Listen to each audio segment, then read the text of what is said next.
So మిగిలిన అంశాలు మళ్ళీ మాట్లాడదాం. ఎస్, ప్రెజెంట్ ఏదైతే జరుగుతుందో 2 months back opposition party leader Jagan దీనికి సంబంధించి ప్రస్తావించారు. అని ప్రస్తావిస్తూ కూడా ఇందాక అశోక్ గారు చెప్పినట్టు స్టూడెంట్స్తో డైరెక్ట్గా మాట్లాడి వాళ్ళకి సంబంధించిన ప్రాబ్లమ్స్ని ఆయన అడిగి తెలుసుకున్నారు. అయితే ఈ రోజు లోకేష్ ఛాలెంజ్ విసరడం, ఏదైతే డిఎస్సికి సంబంధించిన ఆరోపణలు ఉన్నాయో వాటికి సంబంధించి మాట్లాడడానికి నేను రెడీ, దాంతోపాటు లిక్కర్ స్కామ్కి సంబంధించినవి కూడా మాట్లాడదాము, నువ్వు రెడీనా అని అంటున్నారు. సో నేను దీన్ని ఎలా చూస్తానంటే, this is not a problem between YCP versus TDP. ఇక్కడ ఏంటంటే బయటికి వచ్చి ట్రాన్స్పరెన్సీ ఎందుకు లేదు, ఇక్కడ స్టూడెంట్స్ ఎవరైతే అడుగుతున్నారో మాకు సంబంధించి 1:1 రేషియోలో ఏదైతే అవకతవకలు జరిగాయో వాటి గురించి, రోస్టర్ సిస్టంలో ఉన్న ప్రాబ్లమ్స్ గురించి, ట్రాన్స్పరెన్సీ లోపించడం గురించి, కట్ ఆఫ్ మార్క్స్ గురించి క్లారిటీ లేకపోవడం గురించి, కోర్టులో జరుగుతున్న కేసుల గురించి, స్పోర్ట్స్ కోటా అవకతవకలు అండ్ ఇందాక అశోక్ చెప్పినట్టు ఎవరైతే ఫస్ట్ ర్యాంక్ సాధించారో వాళ్ళకి సంబంధించి వీటన్నిటి గురించి లోకేష్ బయటకు వచ్చి మాట్లాడడం కాకుండా మళ్ళీ పొలిటిసైజ్ చేసే ఒక ఇష్యూ లాగా వెళ్ళటము సరిగ్గా కనిపించట్లేదు. నిజంగా ప్రతి అంశాన్ని రాజకీయ కోణంలో చూడడం అనేది కరెక్ట్ కాదేమో. ఎందుకంటే అక్కడ నీటికి సంబంధించి కేంద్ర మంత్రి రాజీనామా చేశారు కాబట్టి ఇప్పుడు ప్రతి స్టేట్లోనే ఎక్కడో ఒక చిన్న అవకతవకలు జరుగుతూ ఉంటాయి. కానీ ఇక్కడ ఎక్కడ పేపర్ లీక్ కాలేదు, ఎవరు సూసైడ్ చేసుకునేటువంటి ఘటనలు అంతకన్నా లేవు. సో ఇక్కడ ఏం జరిగిందంటే ఎవరికి ఇచ్చారు పోస్టింగ్ అనే దానికి సంబంధించి అప్పటి నుంచి నడుస్తుంది, దానికి అప్పటి నుంచి క్లారిటీ ఇస్తూనే ఉన్నారు. ఏ విధంగా మేము చేశాము, దీనికి గల కారణాలు ఏంటి, వెనకున్నవి ఏంటి అనేది క్లియర్ కట్గా చెప్తూనే ఉంది సర్కార్ కూడా. ఇప్పుడు సవాల్ వరకు వచ్చారు. ఏదైతే జంజీ ఉద్యమం కాక్రోచ్ జనతా పార్టీ ఢిల్లీలో సక్సెస్ అయ్యి కేంద్ర మంత్రి రాజీనామా చేశారు. ఇప్పుడు రాష్ట్ర మంత్రి నారా లోకేష్ కూడా రాజీనామా చేస్తే కనుక మన విజయం కింద ఉంటుందనేది ఒక విధానం నడుస్తోంది. కానీ అన్ని విషయాలను అది పనిచేయకపోవచ్చు. అక్కడ ఉన్నటువంటి ఇష్యూ వేరు, రాష్ట్రం జరుగుతున్నటువంటి ఇష్యూ వేరు. ఒకవేళ ఇక్కడ సవాల్ స్వీకరిస్తున్నారు, వస్తే కనుక నిజాలు తెలుస్తాయి కదా. అక్కడ గతంలో ఉన్నటువంటి విద్యాశాఖ మంత్రి బొత్స కూడా రమ్మని చెప్పి పిలుస్తున్నారు. అప్పుడేంటి ఇప్పుడేంటి, విధి విధానాలేంటి, జీవోలేంటి, ఎందుకు మార్చారనేది కూడా క్లారిటీ వచ్చే ఛాన్స్ ఉంది. ధర్మేంద్ర ప్రధాన్ ఎప్పుడైతే రాజీనామా చేశారో ఆ తర్వాత ఇక్కడ లోకేష్ని, ఇక్కడ విద్యాశాఖ మంత్రి కాబట్టి లోకేష్ కూడా రాజీనామా చేయాలని అంటున్నారు. అక్కడ విషయం వేరు, ఇక్కడ విషయం వేరు. అక్కడ పేపర్ లీక్ అయింది అని అనడానికి కొన్ని ఆధారాలు దొరికాయి, రీ ఎగ్జామ్ కూడా నిర్వహించారు.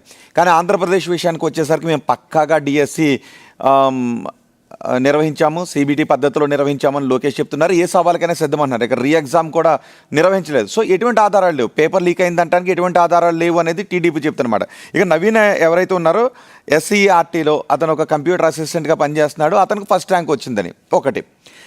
అందులో కంప్యూటర్ అసిస్టెంట్గా పనిచేస్తున్న వ్యక్తి డిఎస్సి రాయడానికి అర్హుడా కాదా? ఒకవేళ అర్హత సాధింతే అతను ఫస్ట్ ర్యాంక్ రాకూడదా? ఫస్ట్ అతను రాయకూడని వ్యక్తి రాసాడు, ఫస్ట్ ర్యాంక్ వచ్చిందంటే అనుకోవచ్చు. అతను అర్హుడైనప్పుడు ఫస్ట్ ర్యాంక్ వస్తే దాన్ని పేపర్ లీక్కి ముడిపెట్టడం అనేది కరెక్ట్ కాదు అని చాలామంది అంటున్నటువంటి ప్రశ్న. సో ఇక్కడ కేవలం దీన్ని రాజకీయ కోణంలో కాకుండా పక్క ఆధారాలతో నిరూపించగలిగితే ఫర్దర్గా ముందుకు వెళ్ళాలి. నేనేమంటానంటే ఈ సందర్భంగా ప్రతిపక్ష పార్టీగా బాధ్యత కలిగి ఎవరైనా సమస్య మీద నా దగ్గరికి వచ్చినప్పుడు ఖచ్చితంగా దాన్ని రియాక్ట్ అవ్వాల్సిన బాధ్యత వాళ్ళ మీద ఉంది. కాబట్టి జగన్మోహన్ రెడ్డి బహుశా దీన్ని లీడ్ తీసుకున్నారని నేను అనుకుంటున్నాను. ఎందుకంటే ఇది వైఎస్ఆర్ కాంగ్రెస్ పార్టీ డైరెక్ట్గా రైజ్ చేసిన అలిగేషన్ కాదు. ఎవరైతే డిఎస్సిలో స్పోర్ట్స్ కోటాలో ఉద్యోగాలు రాక ఒక గోల్డ్ మెడలిస్ట్కి అక్కడ జాబ్ రాలేదు, ఇంకో కారణాలతో అర్హుడైనా కూడా నాకు జాబ్ రాలేదని కొంతమంది దాదాపు 30-40 మంది అభ్యర్థులు జగన్మోహన్ రెడ్డిని ఆ రోజు వైఎస్ఆర్ కాంగ్రెస్ పార్టీని అప్రోచ్ అయితే ఆయన వాళ్ళందరితో భేటీ అయితే ఒక్కొక్కళ్ళు కన్నీళ్లు పెట్టుకుంటూ ఏడుస్తూ నాకు ఇట్లా అన్యాయం చేశారు, నా పక్కన వాళ్ళకి వచ్చింది నాకు రాలేదు, ఈ కారణంతో నన్ను ఇట్లా చేశారు అనేది వాళ్ళు చేసిన ఆరోపణల నేపథ్యంలో కానీ వైసీపీ దాని పాయింట్ ఎవరైతే గోల్డ్ మెడలిస్ట్ ఉన్నారో జగన్ కూడా మాట్లాడారు.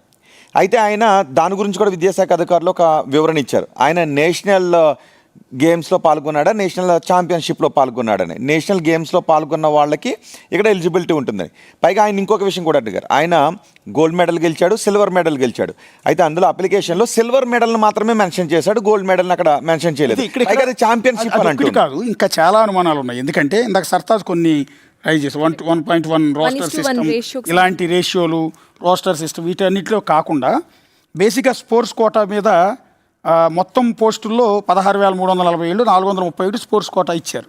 ఆ స్పోర్ట్స్ కోటా మీద మెయిన్ అలిగేషన్ అంతా కూడా వస్తుంది. ఎందుకు అంటే జీవోల మార్పు ఒకటి. ఫస్ట్ ఆఫ్ ఆల్ 447 and 56 జీవోలు మొదట క్వాలిఫైయింగ్ ఎగ్జామ్ నిబంధనలను రద్దు చేస్తూ కొత్త జీవోలు ఇచ్చారు. కానీ స్పోర్ట్స్ కోటా నియామకాలు పూర్తవగానే మళ్ళీ పాత నిబంధనలు తీసుకొచ్చి తూచంతా ఇది కాదు పాత జీవోలు ఇంప్లిమెంట్ అవుతాయని మార్చేశారు అప్పటికప్పుడు. ఏది తమకు అనుకూలంగా ఉన్న వారికి వాళ్ళకి మాత్రం ఉద్యోగాలు ఇవ్వాలి డిసైడ్ అయిన తర్వాత జీవోలు మార్చారు అనేది వైసీపీ ఆరోపణ. రెండోది బోగస్ సర్టిఫికెట్లు, బ్యాక్ డోర్ ఎంట్రీలు, తర్వాత నిజమైన గోల్డ్ మెడలిస్టులు క్రీడాకారులకు అవకాశం ఇవ్వకుండా నకిలీ సర్టిఫికెట్లు ఉన్న వారికి లక్షల రూపాయలు తీసుకుని ఉద్యోగాలు ఇచ్చారు అనేది ఒక పొలిటికల్ వైఎస్ఆర్ పాయింట్. దాంట్లో ఆధారాలు ఎక్కడ అనేది కూడా ఒక్క లైన్ నేనేం చెప్తున్నానంటే ఇక్కడ రాజకీయం ఎక్కడ కనపడుతుంది. సరే, వైఎస్ఆర్ కాంగ్రెస్ పార్టీ ఆ బాధితుల తరపున ఉద్యోగాలు రాలేదని అసంతృప్తితో ఉన్న వారి తరపున మాట్లాడటం తప్పేం లేదు. కానీ రాజకీయం ఎక్కడ ఉంది అంటే డిఎస్యు ఎగ్జామ్ జరిగి ఎన్ని రోజులైంది, ఎన్ని నెలలైంది, కొత్తగా పోస్టింగ్ ఇచ్చిన వాళ్ళు ఉద్యోగాలు కూడా చేస్తున్నారు టీచర్లుగా. ఇప్పుడు రోహిత్ చేస్తున్న సందర్భంలో ఇన్ని నెలల తర్వాత ధర్మేంద్ర ప్రధాన్ రిజైన్ చేశాడు కాబట్టి నువ్వు కూడా చేయని ఇవాళ వచ్చి చేశారు రోడ్డు మీదకి వచ్చి.